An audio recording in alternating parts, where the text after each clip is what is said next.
Hello. This is a digital controller I designed. It's a actual board this time that works. My goal for this is to create something in which I can automate a test and be able to control, outputs. So what I want to do is there's a board that somebody else made. It's a company that made one, and it is a serial port interface breakout board. And what it does, it breaks out the 8 bits of data, and that would be the 8 bits of data I need for an input for a board like this. Um, so I'll show you what I'm talking about, but the goal of this would be I would use this board for something like maybe automating a test. What I can do is take these 8 bits and I can make it where I can use them for multiple things. I can have 16 bits, 9 bits of data. I can do all kinds of stuff with this, instead of just having 8 bits of data. And I'm going to show you how I'm doing that. But I'm also going to show you one of the things I was thinking about when I was thinking about this board. There's a company I work for called AQS Incorporated in Garland, Texas, and they had this pump that they were, running tests on, but it was nothing was automated. You run the test, you have to you have to read multiple voltmeters. There's like 3 voltmeters, so you read one, you read another one, then you read another one, then run the next test, and you read the meter, read another meter, read another meter. This would make it where you could run the test. The software would switch between whichever output you want based on a relay. You'd use it normally open, you'd close them to energize that relay, and then you would take that measurement, and then you wouldn't have to you would eliminate user error. You'd be able to do everything and document in spreadsheets. It would just completely eliminate user error. But anyway, that was my idea, something like this. So this is the software I came up with. I know this works. I can do this in C sharp as well. If I can do it in LabVIEW, I can do it in C sharp. But I'm going to show you a demonstration of the board. Again, this is it's a little board. It's not connected to the computer yet, but I could if I had the right. I don't have enough money to buy the serial port interface breakout board. It's only like $11, $12 board. It's not expensive, but this is mine. I created this myself. It works. It's a digital. It's basically AND gates, OR gates, and some inverters and LEDs. That's about it. And I'll show you how it works. So, but I'm going to show you with the software. The software works along with this board. So let's say I want to select output A. So there's output A. Over here, now remember, if it was the software talking to the board, it would already be selected. But I have to do this manually because I don't have the software uh, communicating with the board at the moment. So that would be actually, let's start with everything off. So everything's off. That would be A. Okay, so let's go to B. That would be B. Now we'll go here and we'll select B. Now we'll go and you can see it's actually selecting it. We'll go to C now, and I'll do the same thing here. So now it's C, and then I'll do the same. I'll go to D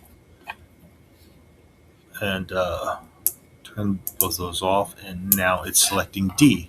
It also has auxiliary bits. Now, keep in mind, I don't have enough money and parts to be able to add more than what I already have, but I was able to do, add those 2 bits onto that as well, to demonstrate that this board is working. I'm going to go deeper into this and show you how this board is working, in just a few seconds. So I'm going to do this, and I'm going to select B.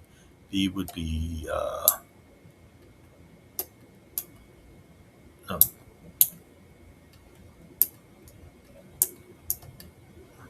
that one. That would be B. Okay, so now I got my 2 auxiliaries and I got B selected. I'll go to data as in binary, and now I'll show you how I'm doing this.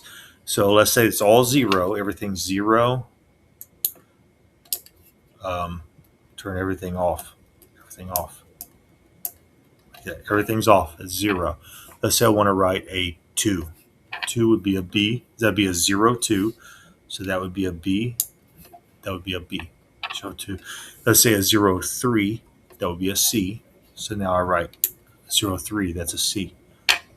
I'm controlling this as bits on here as well. A 4. See, a 7, there's a protection on here, so you can't select. You can't select it. There's protection circuitry in here to stop that. That's also on this board. This board has that protection circuitry too. I can't go higher than 4. It goes. I cannot go higher than 4. 4 is as high as it goes. Up, wrong one. 4 is as high as it goes. If I try to select any other bit, it goes into none, to none status. Now I can select these other 2 bits over here and they work. But as far as, the controller for selecting the output, it only selects A, B, C, or D. It never selects both of them. It'll never select, both of them. So anyway, that's how that part of it's working. Now I'll show you the what I had. First, I'll show you what I wanted to do. This is the main design I wanted to do.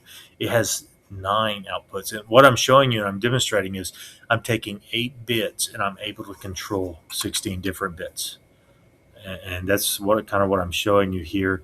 For this one, let's say if I wanted output 9, I'd put a 1, 0, 1, and then this would be 1, 1 would be a 3, so 1, 2 would be a C, like that. So 9C. If I wanted, let's say 3 here, then it'd be a 1, 1. So I would be writing 3, 3 in hexadecimal to do that. So anyway, that's how that kind of works. I'll go ahead and show you. This is the actual one that I created. This is this board right here. This is this board. This is the software that backs it, makes it work. You can look at that. This would be the relay board over here, but I don't have a relay board at the moment. And this stuff would be done by, well, that's just the software, but I'd be writing data. I'd write the data to this board with the serial port interface. And I just don't have that board at the moment. But the other one that I had just shown you, that's the main design. That's what I wanted to do. I just don't have enough parts to do this, so I couldn't do it. But, I was able to do this one, so this proves that, that the circuit works. This proves that it works. So anyway, that's that part of it. The schematic of the board is right here. This is the schematic with the actual, parts right here. I'm using 4 OR gates, 2 inverter packages, and then one AND gate. I got 1.5 k ohm resistors and some LEDs. And this would be this actually shows what input it is, and that shows what pin I'm using for each of those. If I go down here, you'll see this is the switch I use for this right here, this input right here. That's the switch. And how I did that, this would be bit 0, bit 1, bit 2, and this would be bit 3, bit 4, and I had my 2 auxiliaries out here as well. So that's how that one works. And for the ones that I'm using, I'll go ahead and show these to you. These are the ones I'm using. This is the pin out, so you can see what the pin outs are. And that's the 7406 inverter. It's TTL package. This is the AND gate, and this is the OR gate. And that's a 7432. They're all TTL. So if you want to build it, you can build it yourself. One thing I'd recommend, use a fuse. You don't want to do this thing without a fuse.